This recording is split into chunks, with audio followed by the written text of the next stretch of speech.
नमो अरिहन्ताणं नमो सिद्धाणं नमो आयरीयाणं नमो वैच्छायाणं नमो लोये सबसाहूणम् जीवं जीवं दव्वं जिणवरवसहेण जैन निड्डिठम् देविन्दविन्दवन्दं वन्दे तम सर्वदा सिरसा।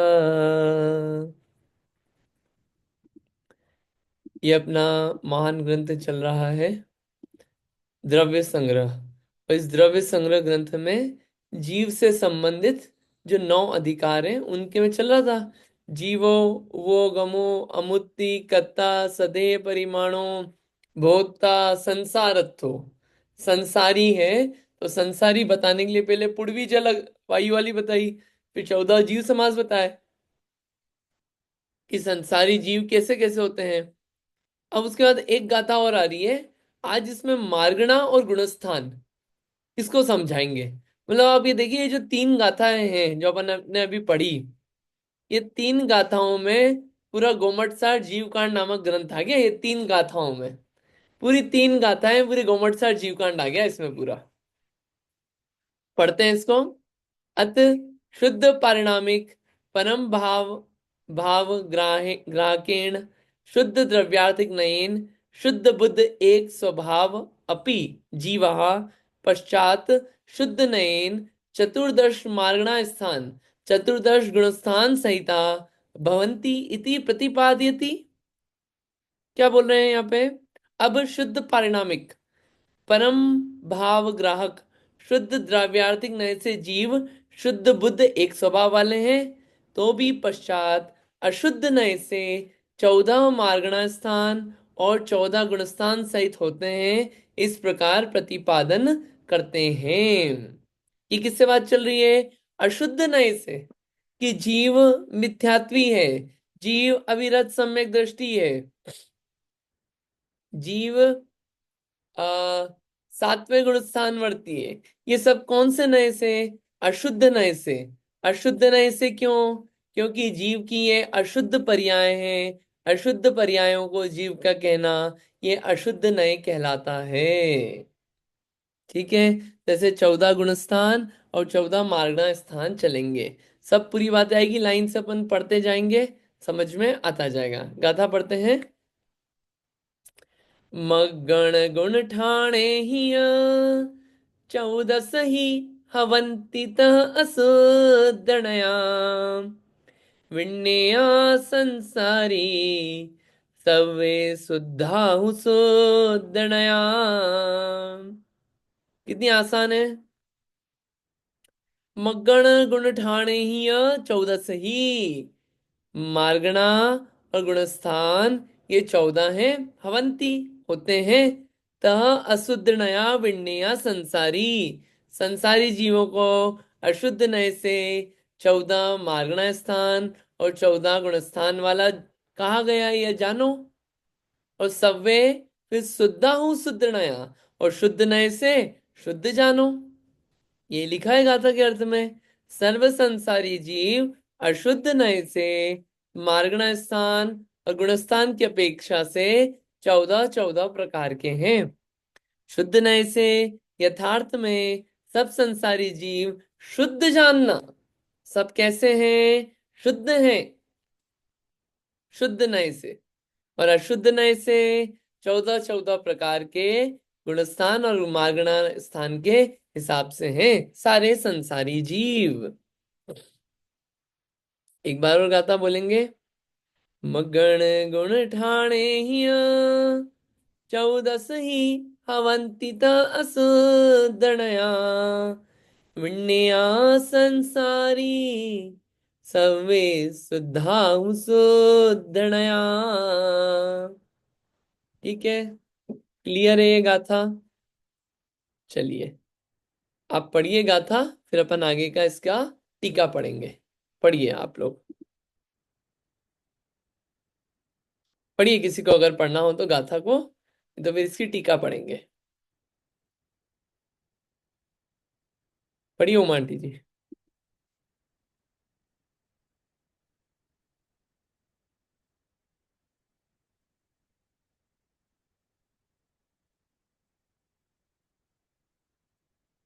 आवाज नहीं आ रही आपकी, समाओ। सॉरी, मैं अनम्यूट, वो म्यूट थी। मग्गन गुण ठाने ही 14 ही हमंती तह अशुद्ध नया, विण्णेया संसारी सव्वे शुद्धा हो शुद्ध नया। बढ़िया। बहुत बढ़िया। और किसी को पढ़ना है? पढ़ेंगे तो क्लैरिटी हो जाती है।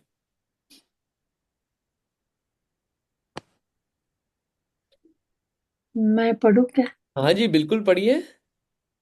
जय जिनेन्द्र। मंगल गुण ठाणे ही, मंगल गुण ठाणे ही 14 ही हवंती तह असुतणया, वेणैया संसारी सव्वे सुता हो सुतणया। बढ़िया। ये मंगल नहीं है, मग्गण है, मग्गण। मंगल गुण ठाणे ही, मंगल गुण ठाणे ही 14 ही हवंती तह असुतणया, वीणया संसारी सव्वे सुता हो सुतणया। ठीक है, बढ़िया। पढ़िए नीतू दीदी, पढ़िए।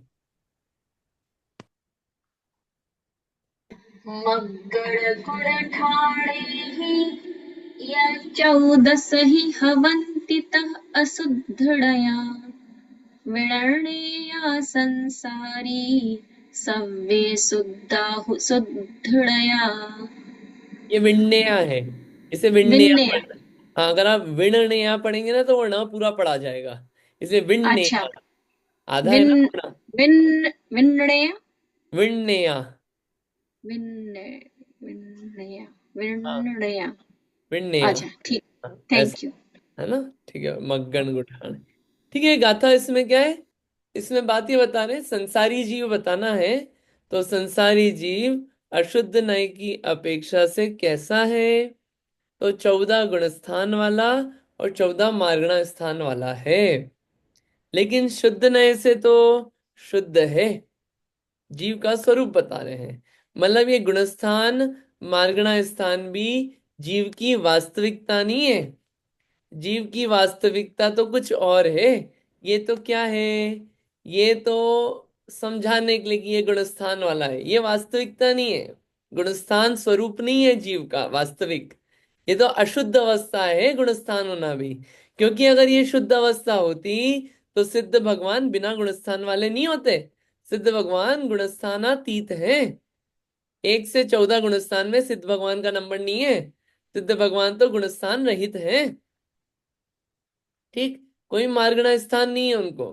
और ये जो विषय है मार्गणा, गुणस्थान, जीव समास, ये पूरा गोमट सा जीव कांड जो लिखा गया है पूरा, इन 3 गाथाओं, ये 3 गाथा में समरी दे दी उसकी, पूरे ग्रंथ की। चलिए अब अपन इसकी टीका को पढ़ते हैं, समझ में आएगा।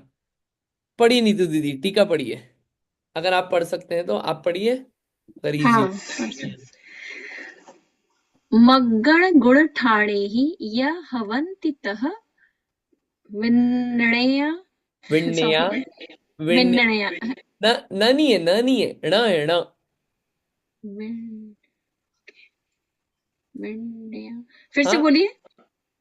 विण्णया। विन्नया, ओके। हाँ हाँ।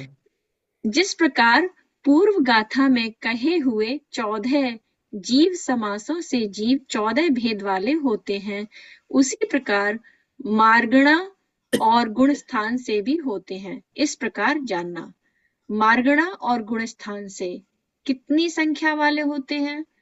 14 ही, प्रत्येक 14 संख्या वाले होते हैं। किस अपेक्षा से? अशुद्ध नया, अशुद्ध नय की अपेक्षा से। इस प्रकार के कौन होते हैं? संसारी, संसारी जीव होते हैं। सव्वे शुद्धा हूँ शुद्धणया, वे ही सब संसारी जीव शुद्ध हैं, अर्थात जिनका सहज शुद्ध ज्ञायक एक स्वभाव है, एक स्वभाव है, ऐसे हैं। किस अपेक्षा से? शुद्ध नय की अपेक्षा से, शुद्ध निश्चय नय की अपेक्षा से। हाँ, अब आप, एक सेकंड, एक सेकंड।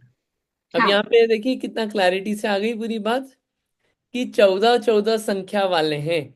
मतलब संसारी जीव कितने प्रकार के हैं? 14 गुणस्थान वाले भी हो सकते हैं, 14 मार्गण स्थान वाले भी हैं, और इसमें ये अशुद्ध नय की अपेक्षा से हैं।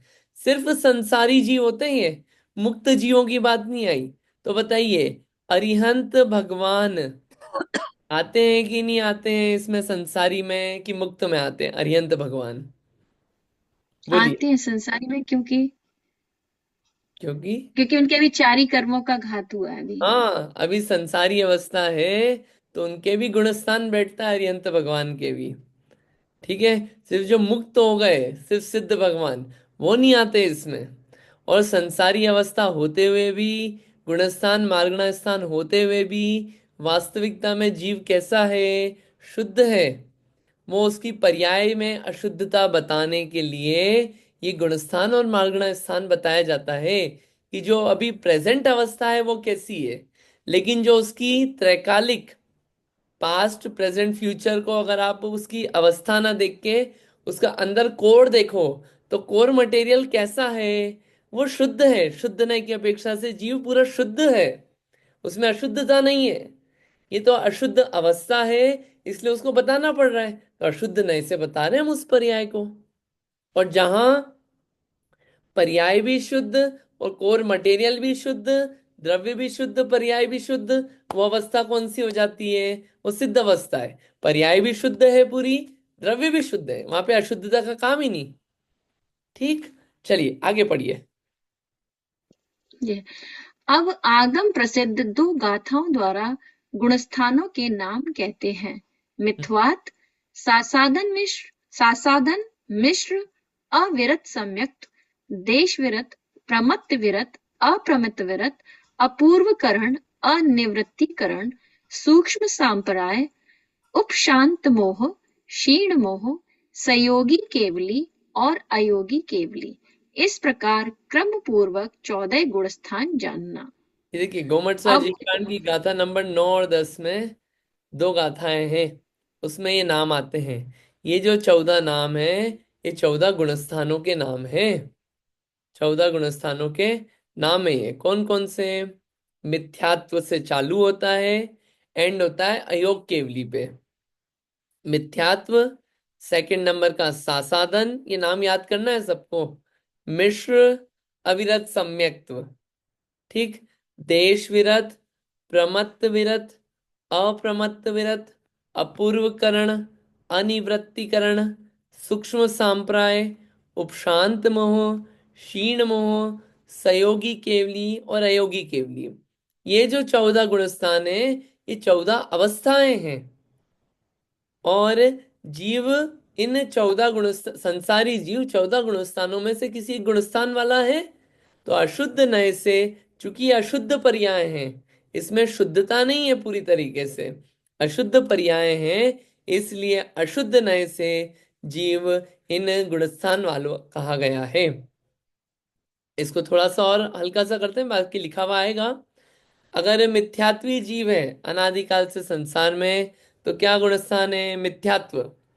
या ये चौथा नंबर का अविरत सम्यक्त्व, यानी कि व्रत तो नहीं लिए अभी, अविरत, लेकिन सम्यक दर्शन हो गया है, तो चौथा गुणस्थान है।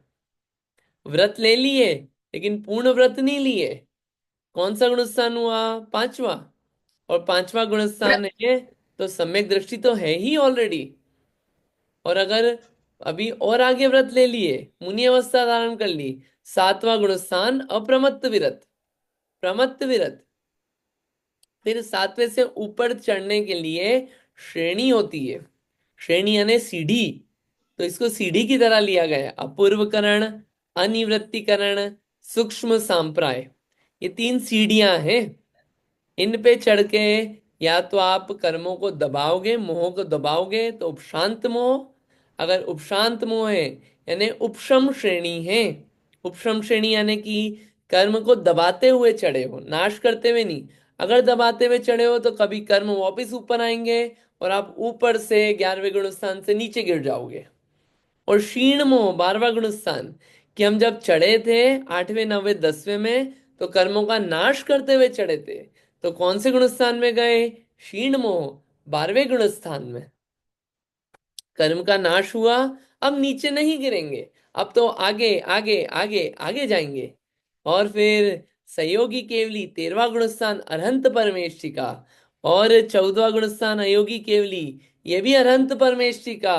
और अयोग केवली के बाद सिर्फ 5 अक्षर बोलने में जितना समय लगता है, अ आ ई उ ऋ, अ आ ई अ ई उ अ ऋ, अ हम्म, ई उ री री। हाँ ये 5 अ ई उ ऋ ली, ये 5 अक्षर बोलने में जितना समय लगता है, इसके बाद कौन सी अवस्था? सिद्ध अवस्था। अयोग केवली का समय बहुत छोटा होता है। सहयोग केवली अनंत अवस्था बहुत बड़ी हो सकती है। महावीर भगवान की छोटी थी, आदिनाथ भगवान की ज्यादा थी, सिमंदर भगवान की देखो तो कोटि पूर्व की आयु। सबका अलग अलग चलता है, ऐसा इसको जानना चाहिए। ये 14 गुणस्थान है, नाम ख्याल होना चाहिए। हाँ नीतू दीदी, आपका कुछ क्वेश्चन था, बोलिए। हाँ, मेरा प्रश्न ये है, तो यहाँ पे जो व्रत लेने से मतलब वही है ना, दीक्षा लेने से मतलब है ना? यहाँ पे ये छोटे मोटे व्रत जो करते हैं वो उससे कोई लेना देना नहीं है। यहाँ पे जो प्रतिमाएं लेते हैं या अणुव्रत और महाव्रत, उन्हीं से ही मतलब है ना? कौन से वाले से बोल रहे हैं आप, देश विरत से? हाँ, अविरत सम्यक्त वाले में। अविरत सम्यक व्रत कहलाते हैं, प्रतिमा धारण करना से स्टार्ट कहलाते हैं, व्रत स्टार्ट होते हैं पहली से 11वीं प्रतिमा। और 11वीं प्रतिमा के बाद आता है मुनि अवस्था। और जो आप अणुव्रत वगैरह, अणुव्रत, शिक्षा व्रत और ये बोल रहे हैं गुणव्रत, ये दूसरी हाँ, प्रतिमा में आते हैं। व्रत नाम की प्रतिमा होती है, पहली होती है दर्शन प्रतिमा, दूसरी होती है व्रत प्रतिमा। ठीक है, तो अभी दर्शन प्रतिमा भी नहीं है, व्रत प्रतिमा भी नहीं है, कोई प्रतिमा धारण नहीं करी है, लेकिन सम्यक दर्शन है, इसलिए वो अविरत सम्यक्त्व है। ठीक है, ठीक, हाँ, हाँ, समझ पाई। ये जो बाकी चीजें चलती है ना, जिसको अपन व्रत बोलते हैं, फॉर एग्जाम्पल, अरे हम उपवास कर रहे हैं, अरे हम रात्रि भोजन छोड़ चुके हैं, हम छना जल पीते हैं, हमारे मंदिर जाने का व्रत है, अलग अलग अपन बोलते हम्म, हैं ना, ये सब तो हाँ, क्या है? सदाचार है। ये व्रत नहीं है, ये सदाचार कहलाते हैं। आपका हाँ, एक्सीडेंट नहीं हो, इसके लिए ये ट्रैफिक लाइट्स हैं, वरना ऐसा गंदा एक्सीडेंट हाँ, होगा कि कभी उठ नहीं पाओगे। ये तो सदाचार है। हाँ, आप देखना, कभी भी जितनी कहानियां पढ़ेंगे ना आप, जैन लोगों को तो, आप कोई सी भी कहानी में, जो जैनी होते थे ना, उनको किसी भी कहानी में रात्रि भोजन त्याग, पानी छान के पीना, जिन मंदिर दर्शन या अष्टमुलगुल पालन पालन, इनके नियम नहीं दिए गए जैनियों को, क्योंकि जैनियों के तो वो लाइफ में हुआ करता था। अब कितनी सारी कहानियां पढ़ लेना, वो तो अन्य बीज हम्म, संप्रदाय या कोई कुछ होता था तो उसको देते थे ऐसे नियम। जैनों के तो लाइफस्टाइल में होता था ये। जैनों को तो दिए जाते थे, चलो अब तुम धर्म पालन करना चाहते हो, चलो अणुव्रत धारण करो। जैनों को ये नियम दिए जाते थे। आप सारी कहानियां पढ़ना, कोई सब कहानियों में आपको यही मिलेगा। ठीक है, हाँ, हम्म। ये अंतर है।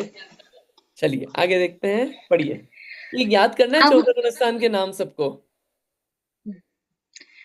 अब उन गुणस्थानों में से प्रत्येक का संक्षिप्त लक्षण कहते हैं। वह इस प्रकार है: सहज शुद्ध केवल ज्ञान दर्शन रूप अखंड एक प्रत्यक्ष प्रतिभा समय निज परमात्मा आदि 6 द्रव्य, 5 अस्तिकाय, 7 तत्व और 9 पदार्थों में 3 मूर्ता आदि 25 दोष रहित वीतराग सर्वज्ञ प्रणीत नए विभाग अनुसार जिस जीव को श्रद्धान नहीं है वह जीव मिथ्या दृष्टि है। यार गजब की डेफिनेशन निकाल ली, बताइए ने कितनी बढ़िया बताई है। पूरी सब बातें आ गई। मिथ्या दृष्टि किसे बोले? पहली बात, जिसको श्रद्धान नहीं है। किसका श्रद्धान नहीं है? किसको श्रद्धान नहीं है? जीव को श्रद्धान नहीं है। किस चीज का? चालू होती है सहज शुद्ध केवल ज्ञान दर्शन रूप अखंड एक प्रत्यक्ष प्रतिभासमय निज परमात्मा।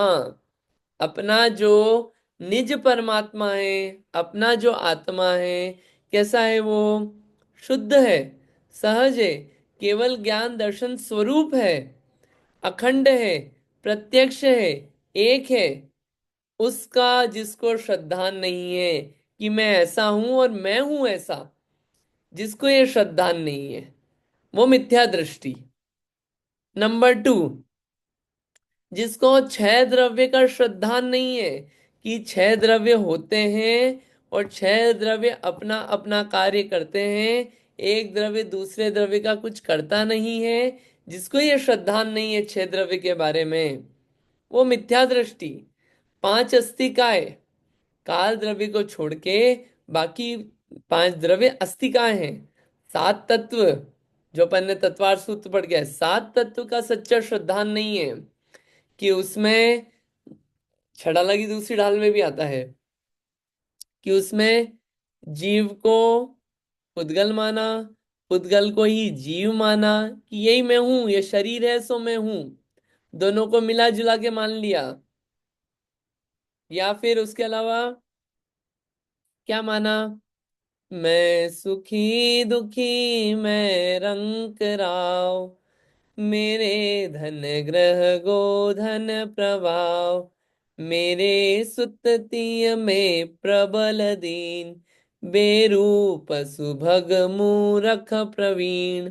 मैं बुद्धिमान हूं, मैं मूर्ख हूं, मैं कितना गंदा दिख रहा हूं, मैं सुंदर दिख रहा हूं, मैं सुखी हूं, मैं दुखी हूं, मैं राजा हूं, मैं नौकर हूं, ये मान्यता जिसकी है वो मिथ्या दृष्टि, उसको सात तत्व का सच्चा श्रद्धा नहीं है, क्योंकि उसने जीव को जाना ही नहीं, सात तत्व का स्वरूप ही नहीं जाना।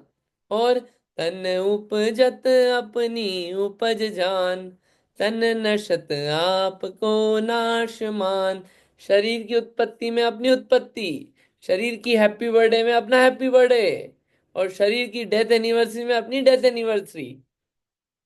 ये क्या है? ये मिथ्या दृष्टि, ये मान्यता है, तो मिथ्या दृष्टि।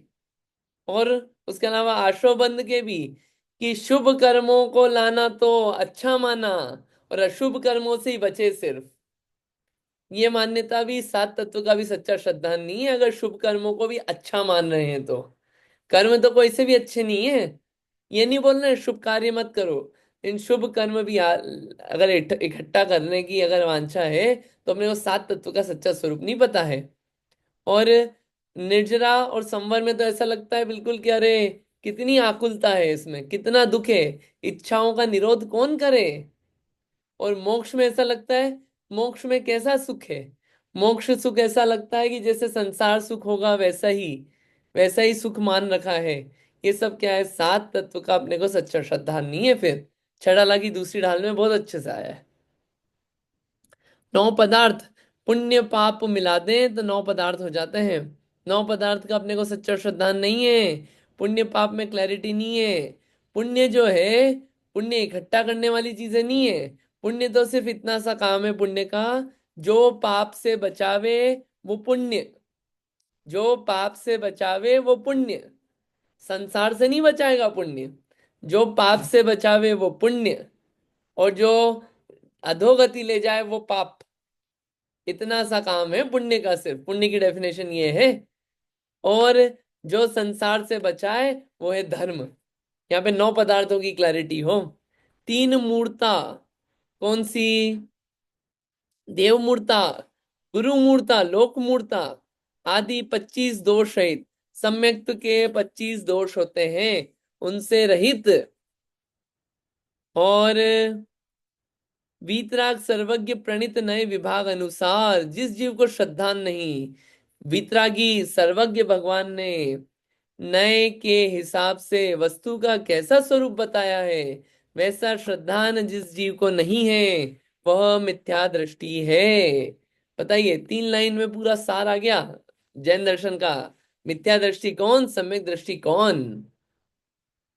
आई होप क्लियर हुआ होगा। अब 25 दोषों की बात नहीं कर रहे अपन, जो 8 दोष होते हैं, शंका अधिक 8 दोष, है ना।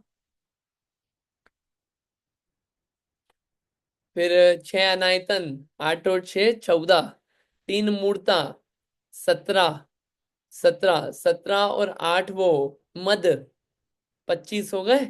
ऐसे 25 दोष रहित, तो बाहर में तो 25 दोष नहीं रहेंगे, अंतरंग में जीवादि 6 द्रव्य, 7 तत्व, 9 पदार्थ, 5 अस्थिकाय का श्रद्धान, और वीतराग सर्वज्ञ की वाणी पर भरोसा और अपनी आत्मा पे भरोसा, ये सम्यक दृष्टि का लक्षण है। आई होप ये क्लियर हुई होगी डेफिनेशन। पढ़िए आगे। पत्थर में उकेरी हुई रेखा समान अनंतान बंधी क्रोध मान माया और लोभ में से किसी एक के उदय द्वारा प्रथम उपशम सम्यक से गिरकर जहाँ तक मिथ्वात को प्राप्त ना हो वहां तक सम्यक और मिथ्वात इन दोनों के बीच के परिणाम वाला जीव सासादन है। सासादन, सासादन ना ही सम्यक्त्व है ना ही मिथ्यात्व है। ये ऐसा कैसे हो सकता है? ना सम्यक्त्व है ना मिथ्यात्व है। और ये भी कोई रूल नहीं है कि पहले गुणस्थान से दूसरे गुणस्थान पे ही जाना पड़ेगा, नहीं, ऐसा होता ही नहीं है। दूसरा गुणस्थान तो गिरने का है। एग्जाम्पल समझिए। इसका एग्जाम्पल जो ग्रंथ में आता है गोमटसार जीव कांड में, एक व्यक्ति है, पहाड़ पे चढ़ा हुआ था, पहाड़ से नीचे गिरा, तो गिरा, अभी उसने जमीन को टच नहीं किया, रास्ते में है, तो आप उसको क्या बोलोगे? जमीन पे गिरा हुआ बोलोगे या पहाड़ पे है ये बोलोगे? ना आप उसको पहाड़ पे है बोलोगे, ना जमीन पे गिरा हुआ बोलोगे। ना ही वो सम्यक्त रूपी पहाड़ पे है, ना ही मिथ्यात्व रूपी भूमि पे है, वो बीच में है। ऐसे ही कोई जीव सम्यक दर्शन से गिरा, सम्यक तो अवस्था से गिरा और मिथ्यात्व अवस्था की तरफ जा रहा है, लेकिन बीच का जो समय भले ही छोटा समय है, वो अवस्था तो होती है जीव की। वो अवस्था क्या है? वो है सासादन। कौन सी अवस्था है? सासाधन अवस्था है। उसे बोलते हैं सासादन। जहां पे सम्यक्त की असाधना हुई हो उसे बोलते हैं सासाधन। ये परिणाम है जीव का। ऐसे जीव भी होते हैं, इसलिए बताया क्या? सासाधन गुणस्थान। आगे पढ़िए। ठीक है, लिखा है ना, वहां तक सम्यक्त और मिथ्यात्व इन दोनों के बीच के परिणाम वाला जीव। ठीक। तो मेरा आगे। प्रश्न है भाई, हाँ, तो आपकी ये आवाज बड़ी कम आ नित्य रही है, ऐसा शुद्ध, क्यों? अच्छा एक मिनट में, अभी आ रही है क्या वॉल्यूम? अभी बेटर ठीक तो है? हुई है, लेकिन मेहनत बहुत लग रही है सुनने में। ओके एक मिनट। अभी आई क्या? अभी बहुत बढ़िया है। अच्छा, मेरा प्रश्न ये है कि वो जो सासादन की जो टाइम ड्यूरेशन है वो कम है, राइट? बहुत कम वो है। बहुत कम देर के लिए रहता है, हम्म। राइट? हम्म। हाँ, बस मुझे वही पूछना था। ठीक है। निज शुद्धात्मादि वीतराग सर्वज्ञ प्रणीत तत्वों को और पर प्रणीत तत्वों को भी जो मानता है, वह मिश्र दर्शन मोहनी कर्म के उदय से दही और गुण के मिश्रण युक्त पदार्थों की भांति मिश्र गुण स्थान वाला जीव है। अब यहाँ पे एक नई चीज आती है कि जो कि सच्चे तत्व को भी मानता है, जो अपनी आत्मा और वीतराग सर्वज्ञ के द्वारा प्रणीत जो बात बताई है उसको भी मानता है, और जो दूसरों के बताई हुई बातों को भी मानता है, दोनों पे श्रद्धान है, ऐसा जीव जो है वो मिश्र गुण स्थान वाला है, तीसरा गुण स्थान। ऐसा कैसे? कैसे? अगर दही और गुड़ साथ में हो तो बताइए, वो खट्टा की मीठा? ना ही वो खट्टा है ना ही मीठा है, दोनों का मिश्र अवस्था है वो। ठीक है। वैसे ही गुणस्थान कैसा है? मिली जुली अवस्था है, सम्यक्त्व भी है, मिथ्यात्व भी है। इसलिए इस गुणस्थान को बोलते हैं मिश्र अवस्था, मिश्र गुणस्थान, तीसरे नंबर का। आगे पढ़िए। तो ऐसे कभी कभी लोक व्यवहार में हमारा सच्चा श्रद्धान तो है, लेकिन लोक व्यवहार में कभी हमें कुछ विपरीत करना पड़ जाता है, तो उसमें भी हमारा श्रद्धान हिल गया, इसका मतलब तो हम मिश्र में आ गए क्या? डिपेंड, लोक व्यवहार में आप क्या कर रहे हैं, क्या हो रहा है। अगर आप बोले कि हम कुदेवों के दर्शन करने जा रहे हैं, तो वहां तो अपन गड़बड़ है वहां तो। अच्छा, हाँ, वो तो ठीक है। गड़बड़ है। अगर कुदेव कुशास कुगुरु की शरण में जा रहे हैं, तो वहां तो सम्यक तो नहीं है। ये मिश्र गुण स्थान में जो चीजें होती है वो थोड़ी अलग टाइप की, उसको डिटेल में अपन देखेंगे। यहाँ भी सिर्फ हाँ, डेफिनेशन बताइए, इसके अंदर में ठीक है। तो बहुत सारी बातें हैं। ओके। का मतलब ये मिश्र गुण स्थान भी छोटे समय का होता है, और ये कोई एप्रिसिएशन वाला नहीं है ये अवस्था मिश्र गुण स्थान। ये गिरने वाली ही चीजें हैं ये सब। ठीक है, हाँ, नुकसान भी ठीक है। गिरने का ही है, मतलब व्यक्ति इसमें ऊपर हम्म। नहीं उठ रहा है, अधोपतन ही हो रहा है। अच्छा, ठीक है, हाँ। ठीक है। हाँ। हम्म। मेरा एक क्वेश्चन है। हाँ जी बोलिए। ये तीसरा मिश्र गुण है ना, तो हम्म। उसमें मिथ्या और सम्यक दोनों का समावेश है, राइट? तो सम्यक में तो वैसे चौथे गुण स्थान से होता है ना।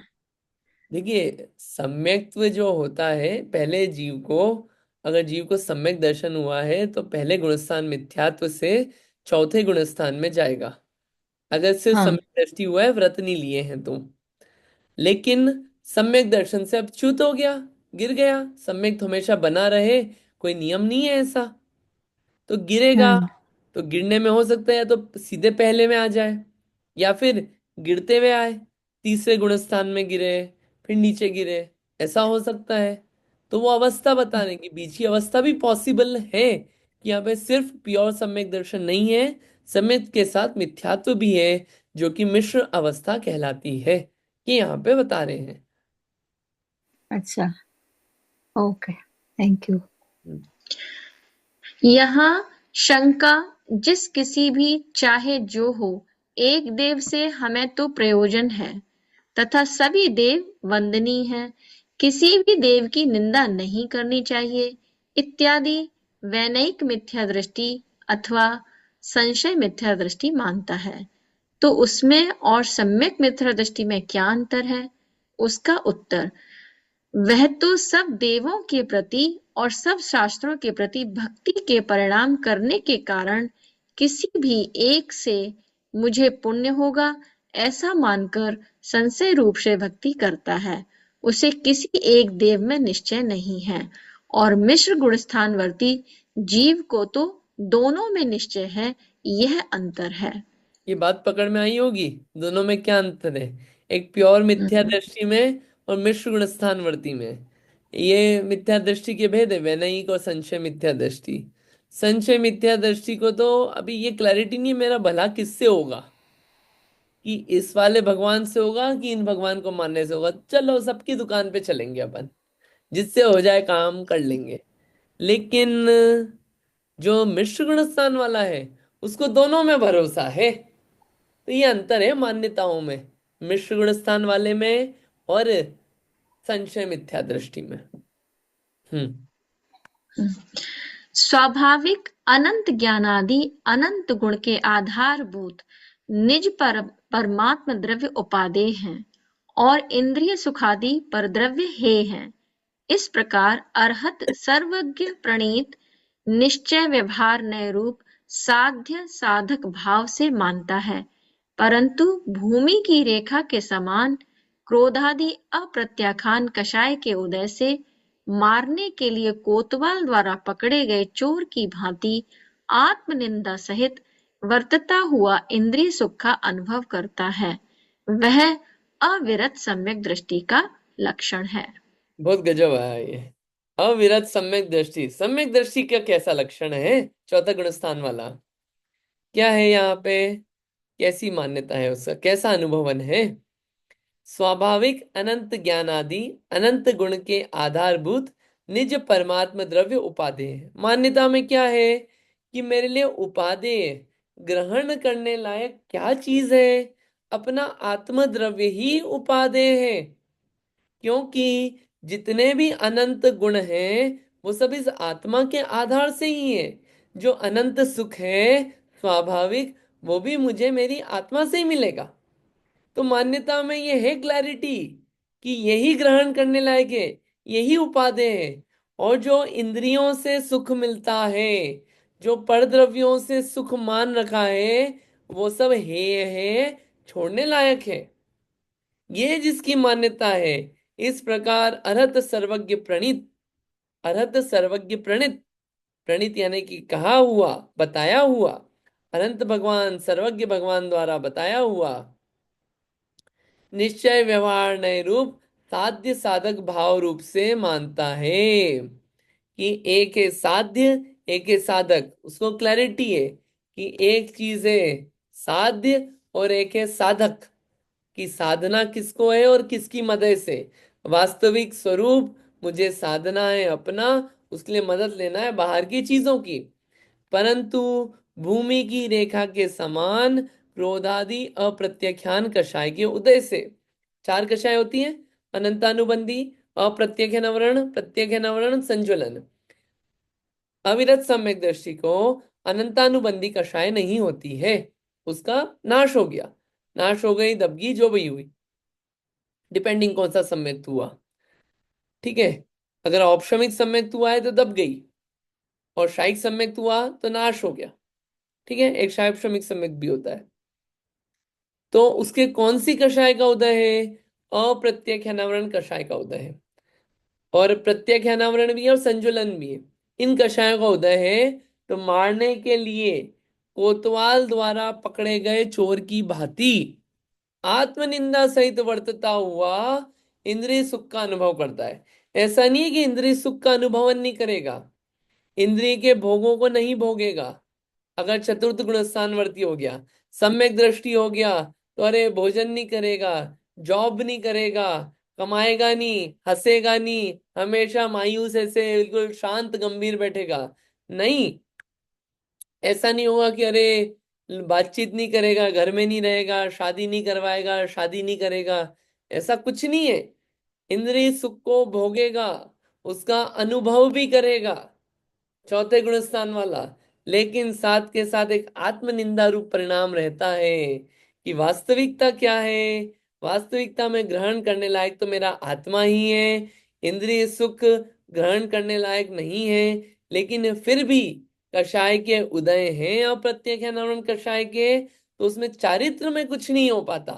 श्रद्धान बिल्कुल सच्चा हो गया है, चारित्र में अभी निर्मलता नहीं आई है, इसलिए चारित्र संबंधी विकार है तो इंद्रिय सुख भी भोगेगा। सदाचार नहीं जाए, सदाचार चला जाएगा ये नहीं बोल रहे हैं, इंद्रिय सुख भी भोगेगा। वरना अपन सोचे सम्यक दृष्टि है तो फिर तो सफेद कपड़े पहनना चाहिए, हंसना नहीं चाहिए, और फ्लाइट में ट्रैवल नहीं करना चाहिए, ट्रेन में नहीं जाना चाहिए, खेलना कूदना नहीं चाहिए, शादी नहीं करना चाहिए। नहीं, ये गलत बात है। सम्यक दृष्टि है वो, उसने अभी व्रत थोड़ी लिए हैं।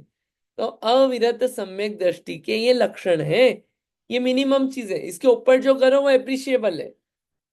ठीक है, ये जो है ना, कोतवाल के द्वारा पकड़े गए चोर की भांति इंद्रिय सुख का अनुभव करता है, ये अपन पढ़ते हैं इसको, क्या ये वो शब्द समझ में आ जाएगा?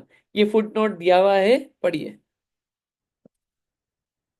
हाँ, ये यहाँ पे यह अनुभव ये यहीं से ना, नहीं यहाँ से, ओह सॉरी, या अविरत सम्यक दृष्टि जीव निज परमात्म द्रव्य उपादेय हैं और इंद्रिय सुखादि पर द्रव्य हे हैं, ऐसा अंतरंग में आंशिक शुद्ध परिणत रूप परिणमित होकर निरंतर मानता है।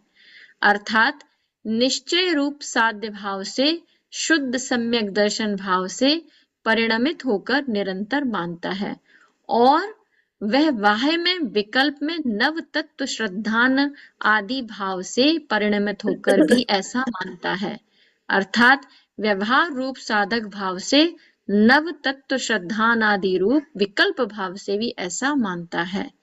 निश्चय व्यवहार का ऐसा सुमेल होता है, इससे ऐसा तात्पर्य ग्रहण करना, कोई जीव ऐसा कहता है कि मैं अंतरंग शुद्ध परिणति से तो निज द्रव्य की उपादेयता और पर द्रव्य की हेयता मानता हूँ, परंतु मुझे विकल्प में नव तत्व श्रद्धान आदि से विरुद्ध भाव है। यह बात ठीक नहीं है और यह जीव सम्यक दृष्टि नहीं है। तथा कोई जीव ऐसा कहता है कि मैं नव तत्व श्रद्धान आदि रूप विकल्प भाव में तो निज द्रव्य की उपादेयता और पद द्रव्य की हेयता यथार्थ मानता हूँ, परंतु मुझे अंतरंग शुद्ध परिणमन नहीं है, तो यह जीव भी सम्यक दृष्टि नहीं है। अंतरंग में क्या है? जो अंतरंग में श्रद्धान होता है वो एकदम पक्का रहता है सम्यक दृष्टि को। बाहर में चारित्र में आपको नहीं दिखेगा, क्योंकि वहां चारित्र की बात ही नहीं है चौथे गुण स्थान में। चौथे गुण स्थान में तो श्रद्धान की मुख्यता से बात कही गई है कि वहां पे अविरत सम्यक दृष्टि, नाम ही वो है अविरत। अभी व्रत नहीं लिए हैं, लेकिन श्रद्धान सच्चा है उसका, अब उसको क्लैरिटी है, श्रद्धान पक्का हो गया है, वो सम्यक दृष्टि। ये कोतवाल वाला मुझे समझ में नहीं आया है, इसको कैसे फिट बैठेगा, समझेंगे इसको, फिर बात करेंगे। 4 गुणस्थान यहाँ तक हुए, आगे का पढ़ते हैं। 5वां गुणस्थान पढ़िए। जो पूर्वोक्त प्रकार से सम्यक दृष्टि हुआ भूमि की रेखा के समान क्रोधादि अप्रत्याख्यानावरण रूप द्वितीय कषाय के उदय का अभाव होने पर दंशन वय समाईय पो सहस चित्त राय भत्ते बम हारंभ परिग्रह अणुमण उदित देश विरदो दर्शन व्रत सामायिक प्रोषद सचित्त विरत रात्रि भोजन त्याग ब्रह्मचर्य आरंभ त्याग परिग्रह त्याग अनुमति त्याग और उद्दिष्ट त्याग। इस गाथा में कहे हुए श्रावकों के 11 स्थानों में अंतरंग में निश्चय नंबर 1, अंतरंग में निश्चय से एक देश रागादि रहित स्वाभाविक सुख की अनुभूति जिसका लक्षण है। एक मिनट और एक मिनट नंबर एक हाँ मिनट एक मिनट, इसमें क्या हाँ चल रहा है? 5वां गुणस्थान समझा रहे हैं। 5वें गुणस्थान में पूर्वोक्त प्रकार से जो सम्यक दर्शन कहा है वो तो है ही, लेकिन जो अप्रत्यक्ष अनावरण कषाय थी, क्या हुआ? वो भी चली गई। अब क्या है? सिर्फ प्रत्यक्ष अनावरण और संज्वलन, यानी कि यहाँ पे कुछ त्याग कर पा रहा है जीव। तो क्या कर पा रहा है? ये जो गाथा लिखी है ना, इस गाथा में 11 प्रतिमा के नाम हैं। ऐसी 11 प्रतिमा रूप जीव हो गया है। बाहर में 11 प्रतिमा दिखने लगी अब चारित्र में, और बाहर में ऐसा चारित्र क्यों दिखा? क्योंकि अंतरंग में विशुद्धि और बढ़ गई। तो 11 प्रतिमा कौन कौन सी है? दर्शन प्रतिमा, व्रत प्रतिमा, सामायिक प्रतिमा, प्रौषध प्रतिमा, सचित्त विरत प्रतिमा, रात्रि भोजन त्याग प्रतिमा, ब्रह्मचर्य प्रतिमा, आरंभ त्याग प्रतिमा, परिग्रह त्याग प्रतिमा, अनुमति त्याग प्रतिमा और उद्दिष्ट त्याग प्रतिमा। एक एक स्टेप है आगे बढ़ने के, और बिल्कुल व्यवस्थित क्रम से, कि जीव प्रैक्टिस करते करते करते आगे बढ़े, और जितना आगे बढ़ सकता है बढ़ते जाए। व्यवस्थित काम है पूरा। तो उसमें पहला कौन सी है? दर्शन प्रतिमा, कि अंतरंग में निश्चय से एक देश रागादि रहित स्वाभाविक सुख की अनुभूति जिसका लक्षण है। अंतरंग में क्या है? अगर स्वाभाविक सुख की अनुभूति है, वो दर्शन प्रतिमा है, अंतरंग से बता रहे। सेकंड प्रतिमा व्रत प्रतिमा क्या है? पढ़िए, बाह्य। बाह्य विषयों में व्यवहार से हिंसा असत्य चोरी अभ्रम तथा परिग्रह की एक देश निवृत्ति जिसका लक्षण है उसमें वर्तता है, वह पंचम गुणस्थानवर्ती श्रावक है। देखिए अब इसमें क्या है, पूरी इन्होंने 11 प्रतिमा तो नहीं बताई, लेकिन इनने क्या है दूसरी प्रतिमा बता दी। और कि क्या करा? व्रत प्रतिमा, कि अब उसके हिंसा झूठ चोरी कुशील परिग्रह का एक देश त्याग हो गया, जिसको अणुव्रत बोलते हैं। ये दूसरी प्रतिमा। आगे चलते जाएंगे तो सामायिक को भी अब प्रतिमा रूप में पालन हो रहा है। ठीक है। प्रोषद ये अपन ने पढ़ा है, सचित्त का त्याग करा। फिर रात्रि भोजन त्याग, अब रात्रि भोजन त्याग वैसे सदाचार है खुद, लेकिन अपना स्वयं करेंगे ना, किसी को कराएंगे, कराने का भी त्याग हो गया यहाँ पे, रात्रि भोजन त्याग। ब्रह्मचर्य प्रतिमा, ब्रह्मचर्य से रहेंगे। आरंभ त्याग, अब हिंसा आदि में नहीं लगेंगे, गृहस्थ संबंधी भी। परिग्रह का भी त्याग कर दिया। अब अनुमति का त्याग, हम किसी को अब अनुमति भी नहीं देंगे किसी चीज की, जिसको जो करना है करो। उद्दिष्ट त्याग, अब हमारे लिए निमित्त से जो भोजन बनेगा उसका भी त्याग। ये एलक क्षुल्लक आदि बन गए यहाँ पे 11वीं प्रतिमा में। ठीक है। ये पंचवी गुणस्थान की बात हुई। आगे पढ़िए, आगे।